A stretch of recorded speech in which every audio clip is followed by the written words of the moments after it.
बेटियों से कहता हूं कितना ही पढ़ लो, समझो तक मिल गया डिग्री वाला तो अच्छा, नहीं मिला बस मोमिन देखो, ईमान वाला है काफी है।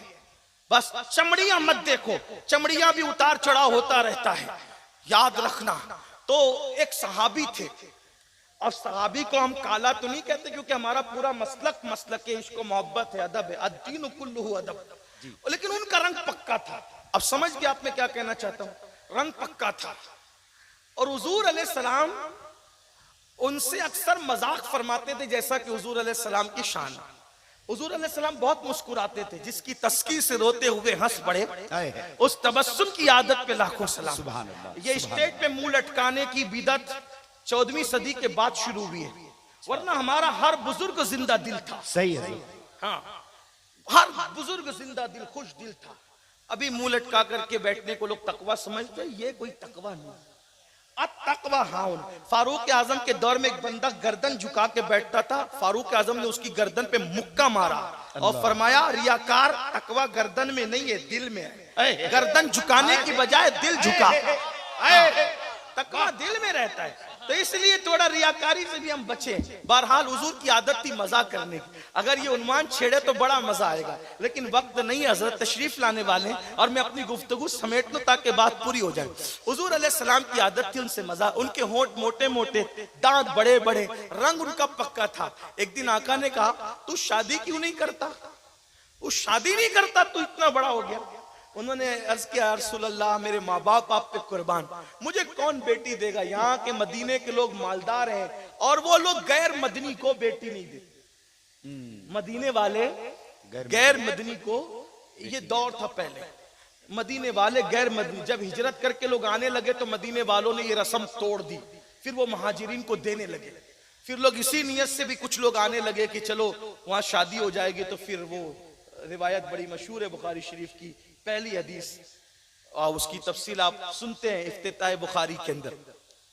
तो उन्होंने कहा या रसूलल्लाह मुझे कौन देगा, मेरा रंग तो देखे ना आप, मेरे होंठ देखे, मेरे दांत देखे, मेरा खुद का मकान नहीं है, यहाँ के लोग खुशहाल है, मालदार है, खजूरों के बाग है, उनके दरख्त हैं, बेटियां खूबसूरत है, अब मेरे आका की शान, अल्लाह अल्लाह। हुजूर ने फिर कहा तू शादी क्यों नहीं करता, वो रो पड़े। पहली तो उन्होंने जवाब दे दिया, दोबारा कहा रो पड़े। और मेरे आका की ये शान है, हुजूर अलैहिस्सलाम किसी की आंखों में आंसू नहीं देख सकते।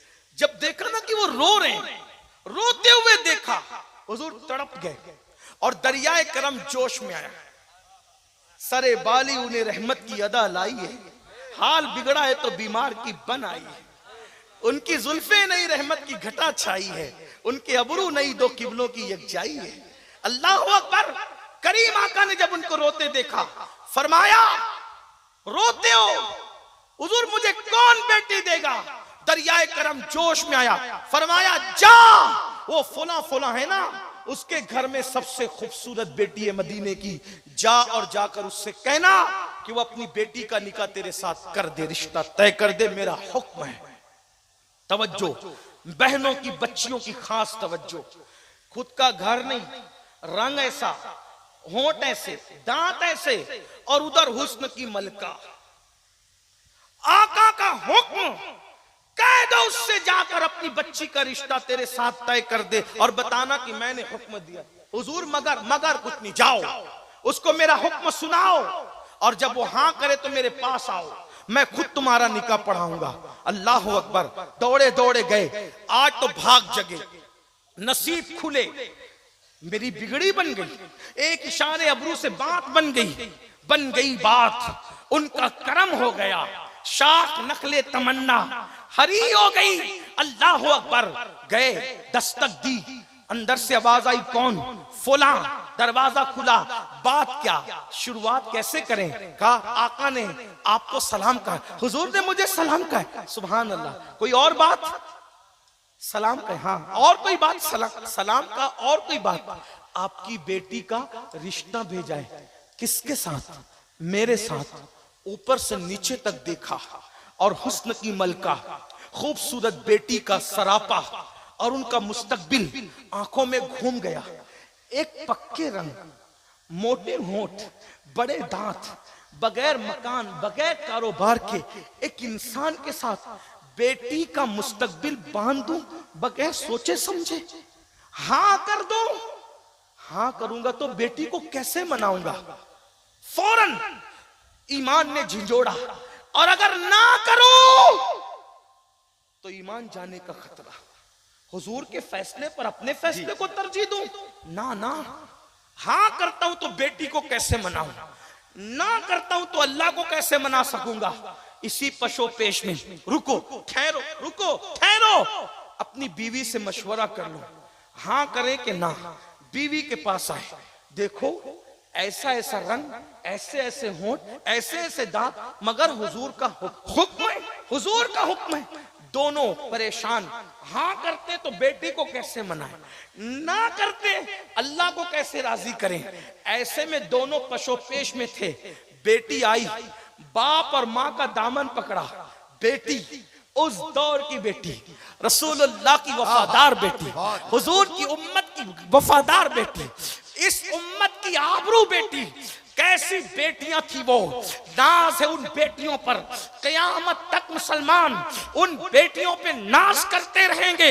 मेरी बेटियों की तवज्जो चाहता हूँ, बहनों की तवज्जो चाहता हूँ। माँ बाप को कहा, अम्मी बाबा कुछ सोचने की जरूरत नहीं, कोई गौर करने की जरूरत नहीं, बस बात इतनी है ना, आका का हुक्म है, आने वाले को मत देखो। देखो बेटियों की फिक्र, आने वाले को मत देखो, भेजने वाले खुदा के महबूब को देखो। बाबा तेरी बेटी कितनी खुशनसीब है, किसी का रिश्ता माँ तय करती है, किसी का रिश्ता बाप तय करता है, किसी का रिश्ता दादा दादी तय करते हैं। तेरी बेटी का रिश्ता हबीबे खुदा ने तय किया है, महबूब एला ने तय किया है, अल्लाह के महबूब ने तय किया है, उन्हीं पे छोड़ दो। अब वो बेटी कहती है, सारे गम के कड़वे घूंट पी लूंगी, सारे गम के कड़वे घूंट पी लूंगी, रसूलुल्लाह को नाराज नहीं कर सकती। मैं घर में नहीं दरख्तों के साये में जी लूंगी, लेकिन जाने ईमान को नाराज नहीं कर सकती। मैं मालदार बाप की बेटी, बदन पर पेवन वाले कपड़े लगा करके जिंदगी गुजार लूंगी, हुजूर को नाराज नहीं कर सकती। उनकी खुशी में हर खुशी हमारी है, वो खुश है तो सब खुश है। जाओ बाबा कह दो उससे कि हमने हाँ कर दिया है। अल्लाह अल्लाह, फिर हाँ हो गया, निकाह हुजूर ने पढ़ाया। जब रुखसती का वक्त आया तो अल्लाह के रसूल ने उस बच्ची के सर पे हाथ रखकर फरमाया, तूने मेरी खुशी का ख्याल किया ना, खुदा तुझे आबाद करे। हाय हाय, बहुत अच्छा।